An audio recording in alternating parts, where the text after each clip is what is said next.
लमहेन तुहेन खर लेरे हायरे सरकार ना शांति थंब पामदब मियोय खर लेर माले हायरे हायरिबा मयाम दो अमतदि थिदोकते अमतदि फादे अदो इतारगदि इनडायरेक्टली मोय मनुंगदगी इनसलगा मोय मसानो ओइना तहलमब्रा खंगपोनतेबा अखोय सुमाइनो ओइना चिंगनदब ngमकतेबा सोंदा मिलिटेंट आउटफिट की लुचिंग मकोक अमगी मागी लोइनबी मागी वाइफ न सोमदा लेबाक सिगी डिप्यूटी चीफ मिनिस्टर ओइसल्ले अदुगा सोमदा बीजेपी हाइबा पार्टी सिना सरकार सिना नतबा एस ए पॉलिटिकल पार्टी अम ओइना पार्टी सिना लेबाक थुगाइबा पामिबा तोखाइ ताबा पामिबा असिगुम्बा लेबाक की अपुनबगी सक्तमदा सिंगरिबा अखोइगी मोय तरा हौजिक्ति मापन मोय मापन दुगी मथक्ता करी एक्शन लौरगे बीजेपी हाइबा पार्टी सिना सरकार की तोखरो BJP as an political organisation मोयना हाइरिबा मोयगी बीजेपी की एमएलए अमसुं मोयगा चटमिनरिबा सिंगसिदा करी एक्शन लौखरगे असिगुम्बा तौगदबा इमीडिएट स्टेप ममांगदा तारिबा अचौबा मेजर स्टेप मयाम सिदि हाना लौखत्तना मोयना थैरगा कोइरगा थेगा चटलगा लेरगा मियामदो ओइना बॉल सि लंजनबै टाइपटा मियाम सि कंफ्यूज चटहलगा लैबा हाइबसे मोयगी पांदम मयेक सेंगदे थमोय सेंगबा वाटले मथौ मसक खंगदे अदुना याना यानाबा मतम मतम की गायंगा की लाइगी सोइदनबा तौबगी मोंग तौबसे मसिनदि लेबाक ngakpa yaroy लेबाक से हेन हेन मई चालकनी अखोगी इचिलिनाव सिंगसि याम नुंसीबा साबिरंबा खुल ngakpa नुंसीबा याम साबिरंबा बीजेपी सरकार दुना फ्लोर ऑफ द हाउस ता अखोगी ऑनरेबल एमएलए श्री के रंजित ना खुल ngaiba इचिलिनाव मयाम सिंगसिगी वॉलंटियर मयाम सिंगसि इरांग सिन नेमधरप मतमदा हयेंग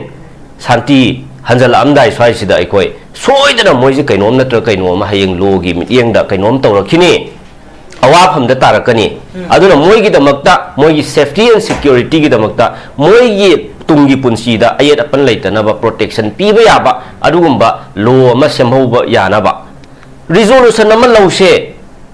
असेंबली सिदा अखोय पास तौमिनसे हाइना कांग्रेस की ओपोजिशन की साइड तगी अखोय हाइगिबा मतमदा खुनगापा मयाम सिगी दमक्ता अखोयना हाइजगिबदो बीजेपी सरकार सिना याददना नमदना तोखरिनेबा अदु असिदि कैदौरे अरामबाई टेंगोल मरी अमुक फारे सिददि हुजिक बीजेपी ना कैदौबिरी मोय कैदौबै कनबिद्री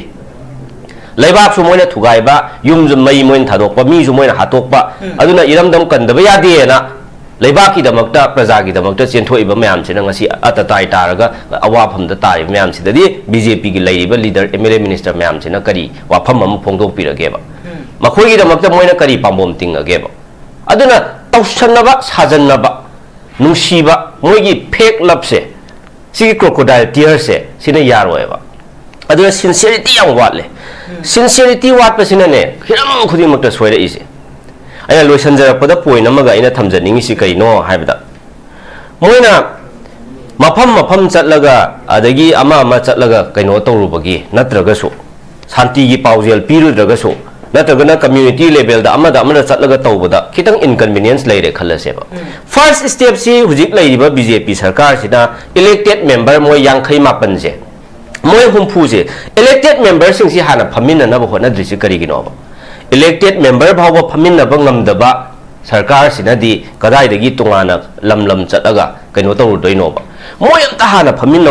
हाना फमिनौ ना लावरगा प्रजा मियामना तोंगान section of the society sina hairaga lakpasi moi tadeba aduna amana honorable deputy chief minister amana kuki community da belong tawre adu amana naga dagi belong tawre adu moi ani de somda exchange tawnaraga naga na kuki khun daga chathalaga kuki na nagailam daga chathalaga moi na peace messenger oina mayam si wari sadana kamdongna akoi je mechanism ama puthoe harakanda road map ama phajana semaga koi lebak sida kamdongna shanti hanjal halakadage haibagi wari amta sanadeba moi masen phaminade moi masen mathau amta taude aduga kari no bai khoina moi dagi expect tawdoise kari expectation no ba akoi kado tawdoise aduna ihan hana moi amta hana phaminnoba moi phaminna bungamdrisi karigino MLA minister singsina chatpada kanana thingak toinoba maduda thinga ibe singdo hana amta thik tawba action loba अदु helicopter ना लाके ना कइदोगे ना लाओ मोय अंत फमिन no पुला फमिन नदना कदाइ दे कइनो तौदोइ no बा वन मैन आर्मी दौनो मोय अनि अहुम कोइ चटलगा बसिदै द मथन कोइ चटलगा थबक तौदु यारोयबा अदुना तौरिबा मयाम से अखोइ इंटेंशन मोयगी इंटेंशन से अखोइ करिनो खंगदेबा याम चिंगनेयबा अदुना असिगुंबा सरकार से लैरा लैत्रिरा खंगदेदा अखोइदि सरकार मणिपुर की सरकार बु हाइनिंगक्ट्रेबा नेम सेक की सिगुम्बा ममिंगतगी ओइना लैरिबा अखोइगी सी रबर स्टाम्प की डमी गवर्नमेंट से असोमदगी चाबी थार थार चटबा सिगुम्बा बीजेपी लेंगाक से मसीदगी अखोइना एक्सपेक्ट करिसु तौनगाय लेते अखोइना तौगे करिगुम्बा मोइना सरकार अमा लई हाइबी बतारगदी बीजेपी ना मणिपुर दा सरकार अमा लईरी हाइबसु उटके हाइ तारगदी अहानबदा रूल ऑफ लॉ लेहलो लॉ एंड ऑर्डर सिंगा के हाइ तारगदी मोइना कोब्रा के याम हाइबनो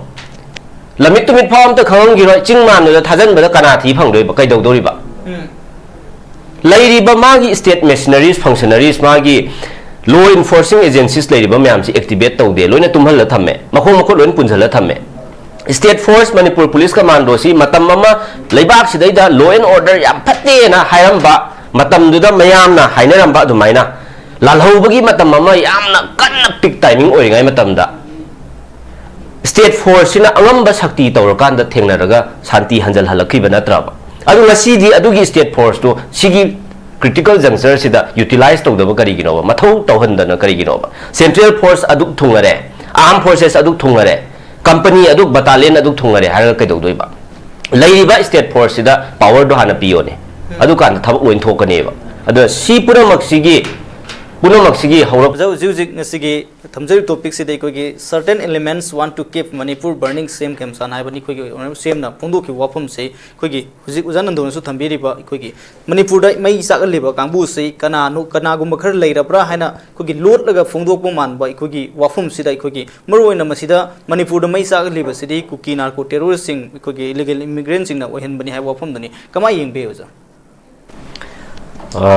बीजेपी की हौनबी है बतारे लेबाक मियाम जी मोइना 3 मे 2023 दगी हौरगा ngasi भाव से कोई कंफ्यूजन चलहलगने लाइस अइना तत्तना हाइजबा इल्यूजन नमदा इमेजिनरी वर्ल्ड अमदा खोइसे तावहलगा मित्रंगी संसार अमदा हिंगल थम्मेबा होजिक से अदुना बीजेपी ना फोंगरोक स्टेटमेंट खुदिंगमा फ्रॉम टाइम टू टाइम लोइन खेनागनी ngang वा मोइ कीप तौरोय मोगी प्रॉमिस कैदोंगैदा nga ओय अदगी मतम की ngang वा सिसो अमत मानरोय सिने सिदा अखोइना करी उबा फंगे क्लैरिटी अम वाटलिएबा सिंसियरिटी अम वाटलिएबा ngang लैबा की लुचिंगबा मकोक अमन ngang वा हाइबसे याम लुइएबा ऑर्डिनरी मिचम प्रजा अमन ngang बनतेबा असिगुम्बा मयाम से मेंटेन तौरप ngमदबा हाइबसे प्रिंसिपल लेतबा मीना लैबा nga akanda अखोइ करम्बा आउटकम्स करी कंसिक्वेंसेस नो लाक्तोइसे अस अदुगी महिंग तने अखोइना ngasi फंगिबा म्याम से अदुना लैक ऑफ क्लैरिटी सिंसियरिटी लेतबा ट्रांसपेरेंसी लेतबा अकाउंटेबिलिटी लौनी मसक खंगदबा सुम मतम की हायरगा प्रजाद ओंझलगा मोइना मोइना बासन जे पीरा चटलेबा थबक तौगदौरिबा एक्शन लौगदौरिबा लो जिबु ngakadoriba लो सेमिबा मोइ म्याम सिना लो थुगाइरगा लेरे लो थुगाइरिबा म्याम से मसिगी मथक्ता एक्शन लौबगी महुत्ता येंगागा ओइना मोइना बासन तौ लेरे अदुदि थबक तौदोइसे कनानो लो एंड ऑर्डर ngaktuisina kanano प्रजा म्याम सि ngakpi senbidoisina kanano ba aduna hanagi du oibe yai hojiki si oibe yai masidi fattaba ani gi marakta afaba makhallo haibaga chap manaiba akoi ani ma wo e penjare थांगना मकम का अगा हालो हाइब्रा नत्रगना नोंमैना कापगा हालो हाइब्रा करंब खुहात पामगे अनि सिदे अम खल्लो हाइबदुदि प्रजा से Coke ngaउनेबा अदुना हानगी दुसो हौजिकी सिसो अखोइ पेलेबा प्रजा मियाम से Coke ngaउरेबा अखोइ लोइना वानारेबा असिगुम मयाम सि लै अदगी नागागी फाजनगिबा Mitcham Naga hostess तरुक तो थादोक तदना सोमदा मियाम से वानादना तौरिकानदुदा असोमदा दिल्ली दा चलगा मकक अगा सोमदा मिहा थीना तमथीना हातना सुमाइन तौरेना तौरगा सोमदा कपतना लाउदना खोंगदना लैबाक से मई जाकतना नोंमै कापनादना खुन मई थादोक्तना तौरिबा म्याम सिदा अखोइ ऑनरेबल चीफ मिनिस्टर ना नीति आयोग दा चलगा लैबाक म्याम सिगी ममांगदा असेंबा अचुमबदो हायरगा अखोइगी अवाबसे सेंगना मयेक सेंगना खंगलगा अपॉर्चुनिटी अमा ओइना गोल्डन अपॉर्चुनिटी अमा ओइना लहोगे मदुगी प्लेटफॉर्म दो फजना सीजन होगे मेसेज अमा पिहोगे म्याम ममांगदा हाइना गट्स लैना तौरंबगी महुत्ता तायोनबा मोंगदा मणिपुर दा शांति हंजल हल्ले ꯑꯩꯈꯣꯏ ꯆꯥꯎꯈꯠ ꯈꯣꯡꯊꯥꯡꯒꯤ ꯂꯝꯕꯤꯗ ꯌꯥꯝ ꯈꯨꯃꯥꯡ ꯆꯥꯎꯁꯜꯂꯤ ꯀꯥꯏꯅ ꯍꯥꯏꯕꯁꯦ ꯁꯣꯝꯗ ꯅꯥꯒꯥ ꯇꯔꯨꯛ ꯐꯥꯖꯤꯟꯈꯤꯕ ꯃꯤꯌꯥꯝꯗꯣ ꯁꯤꯕꯒꯤ ꯁꯣꯝꯗ ꯅꯨꯡꯉꯥꯏꯇꯗꯅ ꯂꯩꯅꯔꯤꯉꯩꯁꯤꯗ ꯑꯁꯣꯝꯗ ꯃꯅꯤꯄꯨꯔꯗ ꯁꯥꯟꯇꯤ ꯍꯟꯖꯜꯂꯛꯑꯦꯅ ꯍꯥꯏ ꯉꯝꯃꯤꯅꯦꯕ ꯁꯪꯁꯪꯅ ꯎꯔꯕ ꯂꯩꯕꯥꯛꯇ ꯊꯣꯛꯏꯁꯤ ꯀꯔꯤꯅꯣ ꯀꯨꯞꯁꯜꯂꯒ ꯂꯣꯠꯁꯜꯂꯒ ꯊꯝꯕ ꯌꯥꯕ ꯄꯣꯠꯁꯨ ꯅꯠꯇꯕ ꯑꯁꯤꯒꯨꯝꯕ ꯃꯤꯄꯨꯝ ꯈꯨꯗꯤꯡꯃꯛꯅ ꯈꯪꯅꯔꯕ ꯄꯣꯠꯁꯤꯗꯕꯨ ꯍꯦꯛ ꯍꯥꯏꯖꯟꯕ ꯉꯝꯃꯤꯅꯦꯕ ꯌꯦꯡꯉꯣꯕ ꯃꯣꯏꯒꯤ ꯁꯤꯟꯁꯤꯌरिꯇꯤ ꯈꯨꯠꯋꯥꯠꯁꯦ ꯑꯁꯤꯒꯨꯝꯕ ꯃꯌꯥꯝꯁꯦ ꯂꯩ ꯑꯗꯒꯤ ꯑꯩꯅ ꯊꯝꯖꯅꯤꯡꯉꯤꯁꯤ ꯃꯣꯏꯅ ꯉꯁꯥꯏ ꯇꯥꯃꯣꯅꯁꯨ ꯃꯇꯦꯛ ꯑꯃꯗꯤ ꯄꯟꯕꯤꯈ꯭ꯔꯦ ꯑꯩꯅ ꯁꯔꯀꯥꯔꯁꯤꯅ ꯐꯣꯡꯗꯣꯔꯛꯄ ꯁ꯭ꯇꯦꯠꯃꯦꯟꯁꯤꯡꯁꯤꯗ ꯑꯩꯈꯣꯏꯒꯤ ꯔꯦꯁꯄꯣꯟꯁꯤꯕꯤꯂꯤꯇꯤ ꯂꯧꯒꯗꯕꯁꯤ ꯀꯅꯥꯅꯣ ꯃꯥꯅ ꯍꯥꯏꯔꯤꯁꯤ ꯀꯅꯥꯗꯅꯣ ꯈꯪꯗꯕ ꯑꯃ ꯌꯥꯎꯔꯤꯕ ꯑꯩꯈꯣꯏꯗ ꯑꯣꯏꯅ ꯄꯥꯎꯗꯝꯕꯒꯤ ꯃꯑꯣꯡꯗ ꯔꯤꯄꯣꯔꯇꯔꯒꯤ ꯇꯥꯏꯞꯇ ꯄꯥꯎꯃꯤꯅ ꯑꯩꯈꯣꯏꯒꯤ ꯄꯥꯎ ꯄꯥꯔꯀꯥꯟꯗ ꯀꯩꯅꯣ ꯇꯧꯕꯩ ꯇꯥꯏꯞꯇ ꯂꯩꯕꯥꯛꯇ ꯊꯣꯛꯏꯕ ꯄꯣꯠꯁꯤ ꯑꯣꯏꯅ ꯃꯥꯅ ꯁꯨꯝ ꯀꯩꯅꯣ ꯇꯧꯔꯒ ꯂꯩꯕꯗꯣ ꯀꯔꯤ ꯊꯣꯛꯏꯒꯦ ꯀꯔꯤ ꯇꯧꯔꯤꯒꯦ ꯍꯥꯏꯕꯁꯤꯗꯤ ꯑꯩꯈꯣꯏ ꯂꯣꯏꯅ ꯈꯪꯉꯦꯕ ꯑꯗꯨꯗ ꯑꯩꯈꯣꯏꯗ ꯑꯃꯨꯛ ꯇꯝꯕꯤꯔꯛꯑꯅꯣꯕ ꯄꯥꯎꯗꯝꯕꯤꯔꯛꯑꯅꯣꯕ ꯊꯣꯛꯏꯕ ꯄꯣꯠꯁꯤ ꯊꯣꯛꯇꯅꯕ ꯍꯣꯠꯅꯕꯤꯌꯣ ꯂꯣꯏꯁꯟꯕꯤꯌꯣ ꯁꯥꯟꯇꯤ ꯍꯟꯖꯜꯍꯜꯂꯛꯑꯣ ꯍꯥꯏꯕꯅꯦ ꯑꯗꯨꯗ ꯃꯣꯏꯅ ꯇꯧꯔꯤꯁꯤꯅ ꯀꯩꯅꯣ ꯍꯧꯖꯤꯛ ꯕꯤꯖꯦꯄꯤ ꯁꯔꯀꯥꯔꯁꯤꯅ ꯇꯧꯔꯤꯁꯤꯅ ꯀꯩꯅꯣ ꯍꯥꯏ ꯃꯇꯝꯗ ꯃꯣꯏꯅ ꯍꯣꯠꯅꯔꯤꯕ ꯊꯕꯛ ꯈꯨꯗꯤꯡꯃꯛꯁꯦ ꯀꯔꯝꯕ ꯃꯑꯣꯡꯗ ꯍꯣꯠꯅꯩ ꯀꯔꯝꯕ ꯏꯟꯇꯦꯟꯁꯟꯗ ꯍꯣꯠꯅꯩ ꯇꯧꯊꯣꯔꯛꯏꯕ ꯑꯥꯎꯠꯀꯝꯁ ꯃꯌꯥꯝꯁꯤꯅ ꯀ꯭ꯂꯤꯌꯔ ꯏꯟꯗꯤꯀꯦꯁꯟꯅꯦꯕ ꯏꯠꯁ ꯑ ꯀ꯭ꯂꯤꯌꯔ ꯔꯤꯐ꯭ꯂꯦꯛꯁꯟꯅꯦꯕ ꯍꯥꯎ ꯀꯃꯤꯇꯦꯠ ꯗꯦ ꯑꯥꯔ ꯍꯥꯏꯕꯁꯦ ꯍꯥꯎ ꯁꯤꯟꯁꯤꯌꯔꯂꯤ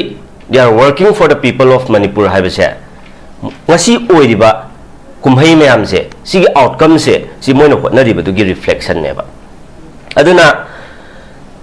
ꯀꯅꯥꯒꯨꯝꯕ ꯃꯤꯑꯣꯏ ꯀꯥꯡꯂꯨꯞ ꯈꯔ ꯂꯩꯔꯕ ꯃꯥꯜꯂꯦ ꯀꯅꯥꯒꯨꯝꯕ ꯃꯤꯑꯣꯏ ꯈꯨꯖꯣꯛ ꯈꯔ ꯂꯩꯔ ꯃꯥꯜꯂꯦ ꯂꯩꯕꯥꯛꯁꯤꯗ ꯁꯥꯟꯇꯤ ꯄꯥꯝꯗꯕ ꯂꯩꯕꯥꯛꯁꯤ ꯂꯥꯡꯉꯒ ꯂꯩꯍꯟꯅꯤꯡꯕ ꯏꯔꯥꯡ ꯊꯣꯛꯍꯟꯅꯤꯡꯕ ꯃꯤꯑꯣꯏ ꯀꯥꯡꯂꯨꯞ ꯃꯤꯑꯣꯏ ꯈꯨꯖꯣꯛ ꯈꯔ ꯂꯩꯔ ꯃꯥꯜꯂꯦꯅ ꯁꯨꯝ ꯍꯥꯏꯔꯤꯁꯤ ꯀꯔꯤꯒꯤꯅꯣ ꯂꯩꯕꯥꯛꯀꯤ ꯂꯣ ꯑꯦꯟ ꯑꯣꯔꯗꯔꯗ ꯁꯤꯡꯅꯕ ꯅꯠꯇꯕ꯭ꯔꯥꯕ ꯂꯩꯕꯥꯛ ꯂꯥꯡꯍꯟꯕ ꯂꯩꯕꯥꯛꯁꯤ ꯀꯥꯡꯈꯣꯡ ꯆꯥꯏꯍꯟꯕ ꯂꯣ ꯑꯦꯟ ꯑꯣꯔꯗꯔꯗ ꯁꯤꯡꯅꯕ ꯍꯥꯏꯕꯁꯤ ꯀ꯭ꯔꯥꯏꯝ ꯅꯠꯇꯕ꯭ꯔꯥꯕ ꯀ꯭ꯔꯥꯏꯝ ꯇꯧꯔꯤꯕ ꯃꯤꯑꯣꯏꯁꯤꯡꯗꯨꯗꯤ ꯂꯩꯉꯥꯛꯅ ꯐꯥꯒꯗꯕ ꯅꯠꯇ꯭ꯔꯕ ꯑꯦꯟꯇꯤ ꯅꯦꯁꯅꯦꯜ ꯅꯠꯇ꯭ꯔꯕ ꯑꯦꯟꯇꯤ ꯁ꯭ꯇꯦꯠ ꯑꯦꯂꯤꯃꯦꯟꯁ ꯅꯠꯇ꯭ꯔꯕ ꯂꯣ ꯑꯦꯟ ꯑꯣꯔꯗꯔ ꯗꯤꯁꯑꯣꯔꯗꯔ ꯂꯥꯛꯍꯟꯕ ꯍꯥꯏꯕꯁꯦ ꯑꯗꯨ ꯑꯣꯏꯇꯥꯔꯗꯤ ꯑꯦꯟꯇꯤ ꯁ꯭ꯇꯦꯠ ꯑꯦꯂꯤꯃꯦꯟ ꯃꯌꯥꯝ ꯑꯃ ꯑꯦꯟꯇꯤ ꯁ꯭ꯇꯦꯠ ꯑꯦꯛꯇꯤꯚꯤꯇꯤꯁ ꯇꯧꯔꯤꯕ ꯃꯌꯥꯝꯁꯦ ꯂꯩꯔ ꯃꯥꯜꯂꯦ ꯍꯥꯏꯔꯒ ꯐꯥꯗꯤ ꯁꯨꯡꯐꯥ ꯐꯥꯗꯅ ꯑꯦꯛꯁꯟꯗꯤ ꯁꯨꯡꯂꯧ ꯂꯧꯗꯅ ꯂꯩꯔ ꯃꯥꯜꯂꯦꯕꯨ ꯀꯩꯅꯣ ꯂꯩꯔꯗꯤ ꯐꯥꯔꯣ ꯀꯅꯥꯅꯣ ꯂꯝꯍꯦꯟ ꯇꯨꯍꯦꯟꯕ ꯃꯌꯥꯝꯗꯣ ꯄꯨꯊꯣꯛꯄꯤꯔో ꯄꯤꯟ ꯄꯣꯏꯟꯠ ꯇꯧ ꯀ꯭ꯂꯤꯌꯔ ꯀꯠ ꯑꯣꯏꯅ ꯌꯥꯝ ꯇ꯭ꯔꯥꯟꯁꯄꯦꯔꯦꯟꯁꯤ ꯂꯩꯅ ꯊꯕꯛꯁꯤ ꯇꯧꯕꯤꯌꯣꯕ ꯑꯗꯨ ꯇꯧꯗꯗꯅ ꯊꯩꯔꯒ ꯆꯠꯂꯒ ꯑꯩꯈꯣꯏꯒꯤ ꯔꯦꯁꯄꯣꯟꯁꯤꯕꯤꯂꯤꯇꯤꯗꯒꯤ ꯅꯥꯊꯩꯕ ꯃꯥꯟꯕ ꯔꯦꯁꯄꯣꯟꯁꯤꯕꯤꯂꯤꯇꯤ ꯃꯁꯛ ꯈꯪꯗꯕ ꯄ꯭ꯔꯤꯟꯁꯤꯄꯜ ꯂꯩꯇꯕ ꯗꯤꯛꯅꯤꯇꯤ ꯂꯩꯅ ꯃꯣꯏꯅ ꯄꯥꯏꯔꯤꯕ ꯆꯤꯌꯔꯁꯤꯡꯁꯦ ꯃꯤꯌꯥꯝꯅ ꯔꯤꯒꯥꯔꯗ ꯇꯧꯍꯟꯅꯕ ꯃꯑꯣꯡꯗ ꯊꯕꯛ ꯇꯧꯗꯕ ꯑꯁꯤꯒꯨꯝꯕ ꯃꯌꯥꯝꯁꯦ ꯑꯁꯤ ꯀꯅꯥꯗꯅꯣ ꯂꯝꯍꯦꯟ ꯇꯨꯍꯦꯟꯕ ꯈꯔ ꯂꯩꯔꯦ ꯍꯥꯏꯁꯤ ꯀꯅꯥꯅꯣ ꯀꯗꯥꯏꯋꯥꯏꯗꯅꯣ ꯂꯩꯔꯤꯁꯦ ꯀꯔꯝꯕ ꯃꯐꯝꯗꯅꯣ ꯂꯩꯔꯤꯁꯦ ꯃꯗꯨ ꯍꯟ ꯇꯧꯕ ꯉꯝꯗꯕ꯭ꯔꯥ ꯃꯗꯨ ꯀ꯭ꯔꯦꯛ ꯗꯥꯎꯟ ꯇꯧꯕ ꯉꯝꯗꯕ꯭ꯔꯥ ꯐꯥꯗ꯭ꯔꯤꯕ ꯀꯔꯤꯒꯤꯅꯣ ꯑꯗꯨꯗꯤ ꯏꯟꯗꯥꯏꯔꯦꯛꯂꯤ ꯃꯣꯏꯅ ꯑꯣꯏꯅ ꯇꯧꯍꯜꯂꯤꯕ꯭ꯔꯥ ꯍꯪꯅꯤꯡꯉꯛꯑꯦꯕ ꯑꯩꯈꯣꯏꯗꯤ ꯄ꯭ꯔꯖꯥ ꯃꯤꯌꯥꯝꯗꯤ ꯂꯝꯍꯦꯟ ꯇꯨꯍꯦꯟꯕ ꯈꯔ ꯂꯩꯔꯦ ꯍꯥꯏꯔꯦ ꯁꯔꯀꯥꯔꯅ ꯁꯥꯟꯇꯤ ꯊꯝꯕ ꯄꯥꯝꯗꯕ ꯃꯤꯑꯣꯏ ꯈꯔ ꯂꯩꯔ ꯃꯥꯜꯂꯦ ꯍꯥꯏꯔꯦ ꯍꯥꯏꯔꯤꯕ ꯃꯌꯥꯝꯗꯣ ꯑꯝꯇꯗꯤ ꯊꯤꯗꯣꯛꯇꯦ ꯑꯝꯇꯗꯤ ꯐꯥꯗꯦ ꯑꯗꯨ ꯑꯣꯏꯇꯥꯔꯒꯗꯤ ꯏꯟꯗꯥꯏꯔꯦꯛꯂꯤ ꯃꯣꯏꯅ ꯃꯅꯨꯡꯗꯒꯤ ꯏꯟꯁꯤꯜꯂꯒ ꯃꯣꯏ ꯃꯁꯥꯅ ꯑꯣꯏꯅ ꯇꯧꯍꯜꯂꯝꯕ꯭ꯔꯥ ꯈꯪꯄꯣꯟꯇꯦꯕ ꯑꯩꯈꯣꯏ ꯁꯨꯃꯥꯏꯅ ꯑꯣꯏꯅ ꯆꯤꯡꯅꯗꯕ ꯉꯝꯃꯛꯇꯦꯕ ꯁꯣꯝꯗ ꯃꯤꯂꯤꯇꯦꯟ ꯑꯥꯎꯠꯐꯤꯠꯀꯤ ꯂꯨꯆꯤꯡꯕ ꯃꯀꯣꯛ ꯑꯃꯒꯤ ꯃꯥꯒꯤ ꯂꯣꯏꯅꯕꯤ ꯃꯥꯒꯤ ꯋꯥꯏꯐꯅ ꯁꯣꯝꯗ ꯂꯩꯕꯥꯛꯁꯤꯒꯤ ꯗꯤꯄꯨꯇꯤ ꯆꯤꯐ ꯃꯤꯅꯤꯁꯇꯔ ꯑꯣꯏꯁꯜꯂꯦ ꯑꯗꯨꯒ ꯁꯣꯝꯗ ꯕꯤꯖꯦꯄꯤ ꯍꯥꯏꯔꯤꯕ ꯄꯥꯔꯇꯤꯁꯤꯅ ꯁꯔꯀꯥꯔꯁꯤꯅ ꯅꯠꯇꯕ ꯑꯦꯁ ꯑꯦ ꯄꯣꯂꯤꯇꯤꯀꯦꯜ ꯄꯥꯔꯇꯤ ꯑꯃ ꯑꯣꯏꯅ ꯄꯥꯔꯇꯤꯁꯤꯅ ꯂꯩꯕꯥꯛ ꯊꯨꯒꯥꯏꯕ ꯄꯥꯝꯃꯤꯕ ꯇꯣꯈꯥꯏ ꯇꯥꯕ ꯄꯥꯝꯃꯤꯕ ꯑꯁꯤꯒꯨꯝꯕ ꯂꯩꯕꯥꯛꯀꯤ ꯑꯄꯨꯟꯕꯒꯤ ꯁꯛꯇꯝꯗ ꯁꯤꯡꯅꯔꯤꯕ ꯑꯩꯈꯣꯏꯒꯤ ꯃꯣꯏ 10 ꯍꯧꯖꯤꯛꯇꯤ 9 ꯃꯣꯏ 9ꯗꯨꯒꯤ ꯃꯊꯛꯇ ꯀꯔꯤ ꯑꯦꯛꯁꯟ ꯂꯧꯔꯒꯦ ꯕꯤꯖꯦꯄꯤ ꯍꯥꯏꯕ ꯄꯥꯔꯇꯤꯁꯤꯅ ꯁꯔꯀꯥꯔꯒꯤ ꯇꯣꯛꯈ꯭ꯔꯣꯕ ꯕꯤꯖꯦꯄꯤ ꯑꯦꯁ ꯑꯦꯟ ꯄꯣꯂꯤꯇꯤꯀꯦꯜ ꯑꯣꯔꯒꯅꯥꯏꯖꯦꯁꯟ ꯃꯣꯏꯅ ꯍꯥꯏꯔꯤꯕ ꯃꯣꯏꯒꯤ ꯕꯤꯖꯦꯄꯤꯒꯤ MLA ꯑꯃꯁꯨꯡ ꯃꯣꯏꯒ ꯆꯠꯃꯤꯟꯅꯔꯤꯕꯁꯤꯡꯁꯤꯗ ꯀꯔꯤ ꯑꯦꯛꯁꯟ ꯂꯧꯈ꯭ꯔꯒꯦꯕ ꯑꯁꯤꯒꯨꯝꯕ ꯇꯧꯒꯗꯕ ꯏꯃꯤꯗꯤꯌꯦꯠ ꯁ꯭ꯇꯦꯞ ꯃꯃꯥꯡꯗ ꯇꯥꯔꯤꯕ ꯑꯆꯧꯕ ꯃꯦꯖꯔ ꯁ꯭ꯇꯦꯞ ꯃꯌꯥꯝꯁꯤꯗꯤ ꯍꯥꯟꯅ ꯂꯧꯈꯠꯇꯅ ꯃꯣꯏꯅ ꯊꯩꯔꯒ ꯀꯣꯏꯔꯒ ꯊꯦꯛꯑꯒ ꯆꯠꯂꯒ ꯂꯩꯔꯒ ꯃꯤꯌꯥꯝꯗ ꯑꯣꯏꯅ ꯕꯣꯜꯁꯤ ꯂꯪꯁꯤꯟꯕꯩ ꯇꯥꯏꯞꯇ ꯃꯤꯌꯥꯝꯁꯤ ꯀꯟꯐ꯭ꯌꯨꯁ ꯆꯠꯍꯜꯂꯒ ꯂꯩꯕ ꯍꯥꯏꯕꯁꯦ ꯃꯣꯏꯒꯤ ꯄꯥꯟꯗꯝ ꯃꯌꯦꯛ ꯁꯦꯡꯗꯦ ꯊꯃꯣꯏ ꯁꯦꯡꯕ ꯋꯥꯠꯂꯦ ꯃꯊꯧ ꯃꯁꯛ ꯈꯪꯗꯦ ꯑꯗꯨꯅ ꯌꯥꯅꯕ ꯃꯇꯝꯒꯤ ꯉꯥꯏꯍꯥꯛꯀꯤ ꯂꯥꯏꯒꯤ ꯁꯣꯏꯗꯅꯕ ꯇꯧꯕꯒꯤ ꯃꯑꯣꯡ ꯇꯧꯕꯁꯦ ꯃꯁꯤꯅꯗꯤ ꯂꯩꯕꯥꯛ ꯉꯥꯛꯄ ꯌꯥꯔꯣꯏ ꯂꯩꯕꯥꯛꯁꯦ ꯍꯦꯟꯅ ꯃꯩ ꯆꯥꯛꯂꯛꯀꯅꯤ ꯁꯨꯃꯥꯏꯅ ꯑꯍꯥꯟꯕ ꯔꯥꯎꯟꯗ ꯁꯨꯃꯥꯏꯅ ꯊꯝꯖꯒꯦ ꯍꯧꯖꯤꯛ ꯂꯩꯔꯤꯕ ꯐꯤꯕꯝꯁꯤꯗ ꯍꯩꯁꯤꯡꯅ ꯂꯩꯉꯥꯛꯇ꯭ꯔꯕ ꯑꯗꯨꯒ ꯂꯩꯉꯥꯛꯄꯁꯤꯡꯁꯤꯗ ꯄꯨꯛꯆꯦꯜ ꯁꯦꯡꯅ ꯊꯕꯛ ꯇꯧꯗꯕꯒꯤ ꯃꯃꯤ ꯇꯥꯕꯗꯨꯅ ꯏꯔꯝꯗꯝ ꯑꯁꯤ ꯍꯧꯖꯤꯛ ꯁꯥꯟꯇꯤ ꯂꯩꯇ꯭ꯔꯤꯕꯅꯤ ꯍꯥꯏꯕꯗꯨ ꯋꯥꯐꯝꯗꯨꯅꯤ ꯃꯊꯪ ꯑꯣꯖꯥ ꯑꯔꯣꯏꯕꯁꯤ ꯑꯣꯖꯥ ꯕꯪꯀꯤꯝꯗ ꯂꯥꯛꯆꯒꯦ ꯍꯧꯖꯤꯛ ꯃꯅꯤꯄꯨꯔꯁꯤꯗ ꯑꯩꯈꯣꯏꯒꯤ ꯃꯩ ꯆꯥꯛꯂꯤꯕ ꯑꯩꯈꯣꯏꯒꯤ ꯑꯣꯖꯥ ꯉꯁꯥꯏꯗꯩꯁꯨ ꯄꯟꯅꯔꯤꯕ ꯑꯩꯈꯣꯏꯒꯤ ꯅꯥꯒꯥ ꯇꯔꯨꯛꯀꯤ ꯍꯛꯆꯥꯡꯁꯤ ꯑꯩꯈꯣꯏꯒꯤ ꯁꯥ ꯉꯥꯗ ꯐꯥꯎꯕ ꯇꯧꯔꯣꯏꯗꯕ ꯃꯑꯣꯡꯗ ꯌꯥꯝ ꯇꯝꯊꯤꯕ ꯃꯑꯣꯡꯗ ꯍꯥꯠꯈꯤꯕꯒꯤ ꯑꯩꯈꯣꯏ ꯍꯧꯖꯤꯛ ꯉꯁꯤꯃꯛꯇꯁꯨ ꯑꯩꯈꯣꯏ ꯔꯦꯂꯤ ꯆꯠꯇꯅ ꯃꯤꯌꯥꯝꯅ ꯖꯁꯇꯤꯁ ꯄꯤꯅꯅꯕ ꯑꯗꯨꯒ ꯍꯧꯖꯤꯛ ꯐꯥꯎꯕ ꯃꯁꯤꯒꯤ ꯃꯇꯥꯡꯗ ꯑꯩꯈꯣꯏ ꯖꯁꯇꯤꯁꯁꯤ ꯐꯪꯕꯒꯤꯁꯤ ꯑꯩꯈꯣꯏꯒꯤ NIA ꯗ ꯁꯤꯟꯅꯔꯦ ꯍꯥꯏꯗꯤ ꯍꯥꯏꯔꯤ ꯇꯧꯕꯇꯕꯨ ꯃꯁꯤꯒꯤꯁꯤꯗ ꯑꯩꯈꯣꯏꯒꯤ ꯃꯔꯥꯜ ꯂꯩꯕꯁꯤꯡꯗꯨ ꯀꯅꯥ ꯀꯅꯥꯅꯣ ꯊꯤꯒꯠꯅꯕꯗꯗꯤ ꯌꯥꯝꯅ ꯏꯐꯣꯡ ꯐꯣꯡꯕ ꯑꯩꯈꯣꯏꯒꯤ ꯃꯤ ꯐꯥꯈꯤꯕ ꯃꯇꯝꯗꯨꯗ ꯆꯦꯟꯅꯕ ꯑꯩꯈꯣꯏꯒꯤ ꯍꯤꯡꯍꯧꯔꯕ ꯍꯥꯏꯕ ꯇꯥꯔꯦ ꯊꯥꯗꯣꯛꯄꯤꯔꯝꯂꯕ ꯃꯥꯒꯤ ꯅꯨꯄꯤ ꯈꯔꯁꯨ ꯑꯗꯨꯝ ꯌꯥꯎꯍꯧꯔꯤ ꯃꯈꯣꯏꯁꯤꯡꯁꯤꯅ ꯃꯁꯛꯁꯤꯡꯁꯤ ꯀꯅꯥ ꯀꯅꯥꯅꯣ ꯍꯥꯏꯅ ꯌꯥꯝ ꯂꯥꯏꯅ ꯐꯥꯕ ꯌꯥꯔꯕꯗꯨ ꯍꯧꯖꯤꯛ ꯐꯥꯎꯕ ꯐꯥꯗꯅ ꯁꯨꯝ ꯂꯩꯕ ꯑꯗꯨꯒ ꯐꯤꯕꯝꯁꯤꯗ ꯑꯩꯈꯣꯏꯒꯤ ꯑꯣꯅꯔꯦꯕꯜ CMꯅ ꯑꯩꯈꯣꯏ NIA ꯗ ꯁꯤꯟꯅꯔꯦ ꯍꯥꯏꯔꯒ ꯃꯇꯝꯁꯤ ꯑꯣꯏꯅ ꯀꯩꯅꯣ ꯇꯧꯕ ꯌꯥꯕꯒꯤ ꯃꯤꯌꯥꯝꯅ ꯄꯦꯟꯅꯗꯕ ꯋꯥꯐꯝꯗꯤ ꯑꯗꯨꯝ ꯐꯣꯡꯗꯣꯛꯂꯤ ꯍꯥꯏꯕ ꯇꯥꯔꯦ ꯋꯥꯐꯝꯁꯤꯗꯤ ꯀꯃꯥꯏꯅ ꯌꯦꯡꯕ ꯌꯥꯔꯣꯏꯕꯅ ꯑꯁꯤꯗꯅꯦ ꯑꯩꯈꯣꯏꯅ ꯍꯥꯏꯖꯔꯤꯁꯦ ꯁꯤꯟꯁꯤꯌरिꯇꯤ ꯂꯩꯇꯦ ꯍꯥꯏꯁꯦ ꯊꯕꯛ ꯇꯧꯕꯗ ꯁꯤꯟꯁꯤꯌꯔ ꯁꯨꯡꯑꯣꯏ ꯑꯣꯏꯗꯦꯕ ꯁꯔꯀꯥꯔꯁꯦ ꯁꯤꯟꯁꯤꯌꯔ ꯑꯣꯏꯗ꯭ꯔꯤꯕ ꯃꯈꯩ ꯃꯣꯏꯅ ꯇꯧꯔꯤꯕ ꯊꯕꯛ ꯈꯨꯗꯤꯡꯃꯛ ꯃꯥꯏ ꯄꯥꯛꯑꯣꯏ ꯑꯗꯨꯅꯕꯨ ꯉꯁꯤ ꯁꯥꯟꯇꯤ ꯍꯟꯖꯟꯕ ꯉꯝꯗ꯭ꯔꯤꯁꯤꯅꯦ ꯑꯗꯨꯒꯤꯅꯦ ꯑꯩꯈꯣꯏꯅ ꯍꯥꯏꯔꯤꯁꯦ ꯁꯥꯟꯇꯤꯁꯤ ꯍꯟꯖꯜꯍꯟꯕ ꯉꯝꯗꯕꯒꯤꯔ ꯅꯠꯇ꯭ꯔꯒ ꯍꯟꯖꯟꯍꯟꯕ ꯄꯥꯝꯗꯕꯒꯤꯔ ꯍꯥꯏꯁꯦ ꯉꯁꯤꯐꯥꯎꯗ ꯅꯥꯒꯥ ꯇꯔꯨꯛ ꯇꯝꯊꯤꯅ ꯍꯥꯠꯈꯤꯕꯒꯤꯁꯤꯅ ꯑꯍꯥꯟꯕ ꯅꯠꯇꯦꯅ ꯖꯤꯔꯤꯒꯤ ꯑꯗꯨꯛ ꯇꯝꯊꯤꯕ ꯊꯧꯗꯣꯛ ꯑꯗꯒꯤ ꯃꯤꯒꯤ ꯑꯥꯗ ꯇꯨꯝꯃꯒ ꯂꯩꯖꯔꯤꯕ ꯑꯉꯥꯡꯗꯨ ꯕꯣꯝ ꯀꯥꯞꯁꯜꯂꯒ ꯁꯤꯗꯩꯗ ꯇꯧꯔꯤꯕ ꯑꯁꯤꯗꯒꯤ ꯍꯦꯟꯅ ꯁꯥꯊꯤꯕ ꯀ꯭ꯔꯥꯏꯝꯁꯤꯕꯨ ꯀꯥꯏꯗꯒꯤ ꯂꯩꯔꯝꯒꯗꯒꯦ ꯁꯤꯒꯨꯝꯕ ꯁꯦꯔꯤꯌꯁ ꯑꯣꯐ ꯏꯟꯁꯤꯗꯦꯟ ꯄꯤꯛ ꯊꯜꯂꯕꯅꯦꯕ ꯂꯩꯕꯥꯛꯁꯤꯗ ꯁꯤꯒꯤ ꯏꯟꯁꯤꯗꯦꯟ ꯃꯌꯥꯝꯁꯦ ꯃꯁꯤꯗ ꯆꯦꯟꯅꯕ ꯃꯤꯑꯣꯏꯁꯤꯡꯁꯤ NIA ꯗ ꯁꯤꯟꯅꯈ꯭ꯔꯦ ꯍꯥꯏꯕ ꯅꯠꯇꯅ NIA ꯗ ꯁꯤꯟꯅꯔꯅꯤ NIA ꯗ ꯊꯤꯖꯤꯜꯍꯜꯂꯅꯤ ꯍꯥꯏꯕ ꯅꯠꯇꯅ ꯃꯣꯏꯅ ꯀꯔꯤ ꯀꯣꯟꯀ꯭ꯔꯤꯠ ꯑꯣꯏꯕ ꯁ꯭ꯇꯦꯞ ꯀꯔꯤ ꯂꯧꯈꯠꯂꯒꯦ ꯃꯁꯛ ꯊꯣꯛꯄ ꯊꯕꯛ ꯑꯃꯇ ꯂꯩꯕꯥꯛ ꯄ꯭ꯔꯖꯥ ꯃꯤꯌꯥꯝꯁꯤदा ꯂꯝꯍꯦꯟ ꯇꯨꯍꯦꯟꯕ ꯑꯁꯤꯒꯨꯝꯕ ꯒꯨꯟꯗꯥ ꯃꯌꯥꯝꯁꯤꯗ ꯇꯦꯔꯣꯔꯤꯁꯁꯤꯡꯁꯤꯅ ꯆꯠꯊꯔꯤꯕ ꯊꯕꯛꯁꯤꯡꯁꯤꯗ ꯃꯁꯤꯗꯩꯗ ꯃꯇꯨꯡ ꯇꯧꯗꯅꯕꯅꯦ ꯍꯥꯏꯗꯅ ꯀꯤꯅꯅꯕ ꯄꯔꯥ ꯇꯝꯕꯤꯕ ꯃꯦꯁꯦꯖ ꯄꯤꯕ ꯌꯥꯕ ꯀꯣꯟꯀ꯭ꯔꯤꯠ ꯑꯦꯛꯁꯟ ꯑꯃꯇ ꯂꯧꯈꯠꯇ꯭ꯔꯤꯑꯕ ꯕꯣꯜ ꯁ꯭ꯇꯦꯞ ꯑꯃꯇ ꯄꯥꯏꯈꯠꯇꯦꯕ ꯑꯗꯨ ꯑꯣꯏꯇꯥꯔꯗꯤ ꯃꯣꯏꯅ ꯂꯩꯕꯥꯛ ꯂꯥꯡꯍꯜꯂꯤꯕ ꯂꯩꯕꯥꯛ ꯊꯨꯒꯥꯏꯔꯤꯕ ꯂꯩꯕꯥꯛꯁꯤꯗ ꯁ꯭ꯇꯦꯕꯤꯂꯤꯇꯤ ꯑꯣꯏꯍꯟꯗ꯭ꯔꯤꯕ ꯃꯤꯀꯞ ꯃꯤꯔꯥꯎ ꯈꯣꯜꯗꯅ ꯅꯤꯜꯍꯜꯂꯤꯕ ꯃꯌꯥꯝꯁꯤꯒꯤ ꯃꯐꯝꯗ ꯌꯥꯝ ꯁꯣꯐ ꯑꯣꯏꯅ ꯆꯠꯂꯤꯁꯦ ꯀꯔꯝꯕ ꯍꯤꯗꯟ ꯑꯦꯖꯦꯟꯗꯥ ꯂꯩꯕꯒꯤꯅꯣ ꯑꯗꯨ ꯅꯠꯇ꯭ꯔꯒꯅ ꯃꯣꯏꯅ ꯁꯤꯗꯒꯤ ꯀꯔꯤ ꯀꯥꯟꯅꯕ ꯐꯪꯒꯦꯁꯦ ꯑꯩꯈꯣꯏ ꯍꯪꯅꯤꯡꯉꯛꯑꯦꯕ ꯁꯤꯗꯒꯤ ꯀꯔꯤꯒꯨꯝꯕ ꯈꯔ ꯌꯥꯝꯅ ꯆꯥꯎꯅ ꯑꯩꯈꯣꯏ ꯕꯦꯅꯤꯐꯤꯠ ꯇꯧꯔꯕ꯭ꯔꯥ ꯈꯜꯂꯦꯕ BJP ꯍꯥꯏꯔꯤꯕ ꯁꯔꯀꯥꯔꯁꯦ ꯁꯤꯅ ꯂꯩꯕꯥꯛꯁꯤꯒꯤ ꯏꯔꯥꯡꯁꯤꯗꯒꯤ ꯀꯥꯟꯅꯕ ꯌꯥꯝ ꯐꯪꯉꯝꯗꯧ ꯃꯥꯜꯂꯦꯕ ꯑꯗꯨꯅ ꯏꯔꯥꯡꯁꯤ ꯂꯣꯏꯁꯟꯗꯕ ꯃꯥꯟꯁꯤꯜꯂꯛꯑꯦꯕ ꯁꯤ ꯍꯪꯅꯤꯡꯉꯦꯕ ꯉꯁꯥꯏ ꯊꯝꯕꯤꯈꯤꯕ ꯑꯩꯈꯣꯏꯒꯤ ꯀꯦꯕꯤꯅꯦꯠ ꯑꯦꯛꯁꯄꯥꯟꯁꯟꯒꯤ ꯃꯊꯥ ꯁꯥꯒꯗꯕ ꯁꯥꯔꯔꯣꯏ ꯑꯗꯨꯒ ꯃꯍꯥꯛꯅ ꯄꯥꯏꯔꯤꯕ ꯀꯦꯕꯤꯅꯦꯠꯀꯤ ꯑꯩꯈꯣꯏꯒꯤ ꯈꯨꯐꯤꯜꯂꯣꯟ ꯃꯌꯥꯝ ꯑꯗꯨꯒꯤ ꯕꯦꯅꯤꯐꯤꯠꯁꯤꯡ ꯐꯪꯂꯤꯕ꯭ꯔꯥ ꯑꯗꯨꯒ ꯃꯁꯤ ꯏꯔꯥꯡꯁꯤꯒꯤ ꯈꯨꯗꯣꯡꯆꯥꯕ ꯐꯪꯂꯤꯕꯁꯤ ꯍꯧꯖꯤꯛ ꯍꯧꯖꯤꯛ ꯂꯩꯔꯤꯕ ꯂꯩꯉꯥꯛꯄꯁꯤꯡ ꯑꯗꯨꯒ ꯁꯦꯄꯔꯦꯠ ꯇꯥꯜꯂꯤꯕ ꯀꯨꯀꯤꯁꯤꯡ ꯂꯣꯏꯅꯅ ꯃꯁꯤꯁꯤꯡꯁꯤ ꯑꯣꯏꯔꯕ ꯑꯗꯨꯒ ꯄ꯭ꯔꯖꯥ ꯃꯤꯌꯥꯝꯗꯤ ꯔꯤꯂꯤꯐ ꯀꯦꯝꯞꯇ ꯀꯞꯄꯒ ꯂꯩꯔꯤ ꯍꯥꯏꯕ ꯋꯥꯐꯝꯁꯨ ꯑꯗꯨꯗꯤ ꯁꯤ ꯂꯣꯏꯅꯃꯛꯅꯦ ꯑꯩꯈꯣꯏ ꯈꯛꯇ ꯅꯠꯇꯦ ꯄ꯭ꯔꯖꯥ ꯃꯤꯌꯥꯝꯁꯨ ꯁꯤꯒꯤ ꯋꯥꯈꯜꯂꯣꯟꯁꯦ ꯂꯣꯏꯅ ꯐꯥꯎꯕꯤꯔꯝꯒꯅꯤ ꯈꯜꯂꯝꯒꯅꯤꯕ ꯀꯔꯤꯅꯣ ꯇꯧꯔꯤꯁꯦꯅ ꯍꯦꯟꯃꯟꯈ꯭ꯔꯦꯕ ꯂꯣꯏꯁꯟꯒꯦꯗꯤ ꯂꯣꯏꯁꯟꯕ ꯉꯝꯃꯦꯕ ꯂꯣꯏꯁꯟꯗꯅ ꯂꯩꯔꯤꯁꯤ ꯀꯔꯤꯒꯤꯅꯣ ꯍꯥꯏꯕꯁꯤꯅꯦꯕ ꯑꯩꯈꯣꯏꯅ ꯈꯪꯅꯤꯡꯉꯤꯁꯦ ꯁꯔꯀꯥꯔꯗ ꯍꯪꯅꯤꯡꯉꯤꯁꯦ ꯑꯗꯣ ꯌꯦꯡꯉꯣ ꯁꯤꯗꯩꯗ ꯇꯦꯡꯅꯧꯄꯜ ꯀꯛꯆꯤꯡ ꯂꯝꯈꯥꯏꯗꯒꯤꯅ ꯄꯂꯦꯜ ꯐꯥꯎꯕꯒꯤ ꯃꯔꯛꯇ ꯂꯩꯕ ꯍꯩꯀꯛ ꯄꯣꯛꯄꯤꯑꯅ ꯃꯦꯟ ꯔꯣꯗ ꯃꯅꯥꯛꯇ ꯂꯩꯕ ꯈꯨꯟ ꯃꯆꯥꯗꯣꯝ ꯆꯠꯂꯨꯔꯒ ꯇꯦꯡꯅꯧꯄꯜ ꯁꯛꯄ ꯌꯥꯔꯣꯏꯕ